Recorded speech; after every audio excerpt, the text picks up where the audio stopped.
One of the most important questions I get in marriage counseling is about how to build a positive relationship with one's in-laws. When I talk about in-laws, I'm talking about all relationships outside of you and your spouse. That could mean your mother-in-law, that could mean your father-in-law, that could also mean, brothers and sisters. And all these relationships can have a damaging relationship with your marriage or a positive one. So how do we build a positive relationship with one's in-laws? Well, I want to begin by giving you an example of drawing a circle around you and your spouse. That circle can have 3 different types of lines. The first lines are called open boundaries. Imagine that circle is made out of dots. In a dotted circle, too many things get in the relationship and too many things go out of the relationship. In other words, people can get inside that circle too easily.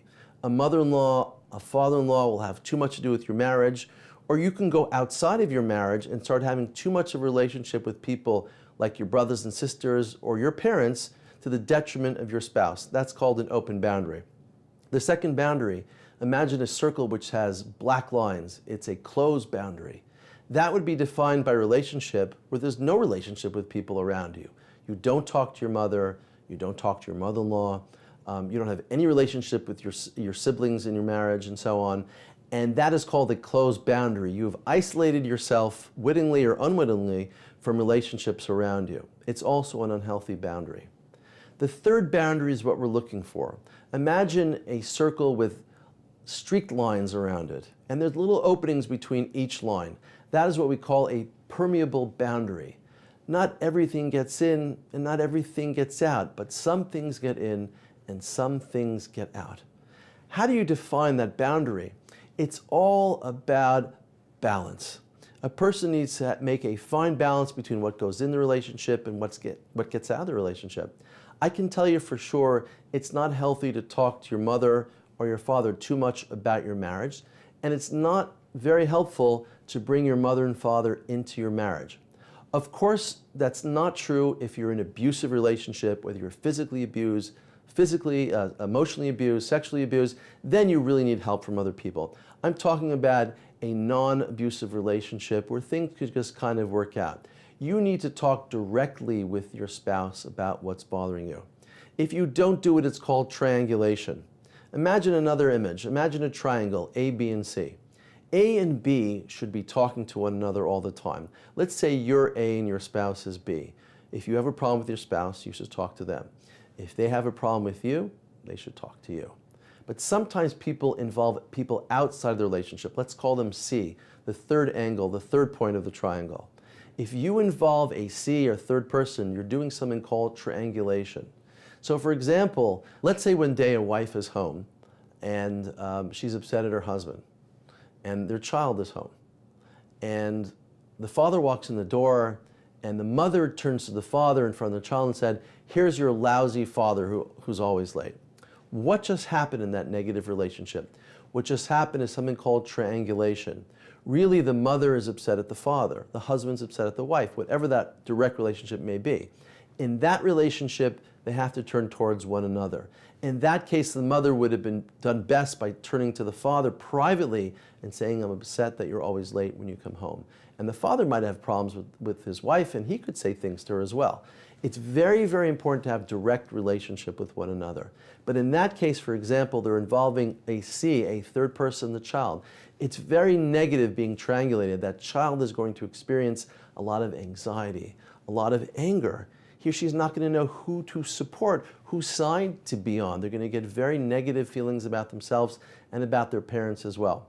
The same thing happens with in-laws. Let's say a couple is fighting a lot, and what they'll do is they'll start going to the third person. They'll start going to a mother-in-law and a father-in-law. This is what my mother thinks we should do.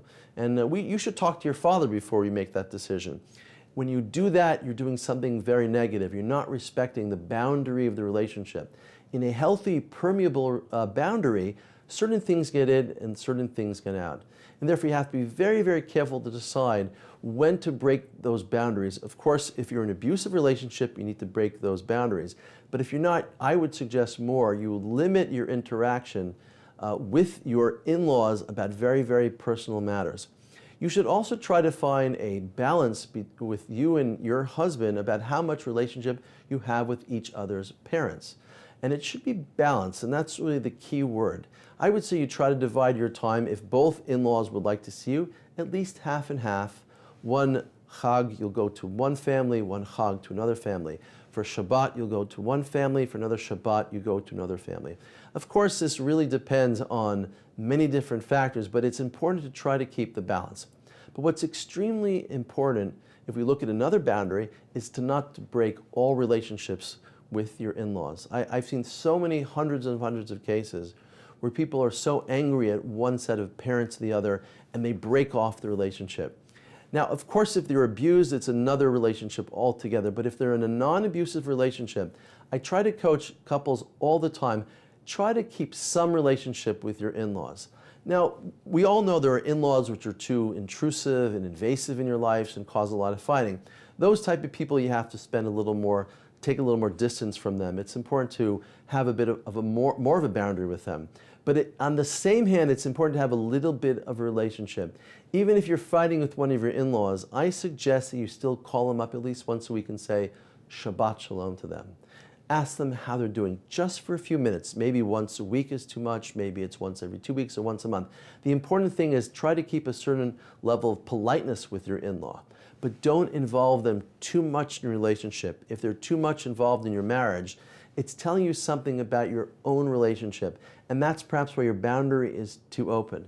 So if you watch your boundaries, you don't want to have an open boundary where too much is getting in and out. You don't want to have a closed boundary where everything is not getting in and everything is just kept inside.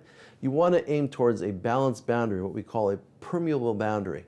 When couples work on that balance consistently, they're often going to have a better relationship between themselves and their in-laws as well. Welcome to this new series on Hidabrut called Marriage Matters. My name is Rabbi Schonbuch, and I'm a licensed marriage and family therapist based in New York and around the world via Skype. On this important series, I will be answering your questions you have about marriage, relationships, dating, parenting, and about any issue dealing with family and relationships. But more than what I have to say, I want to hear what you have to say. So please email to this address and send in your questions, and I'll try to answer as many questions on this new show.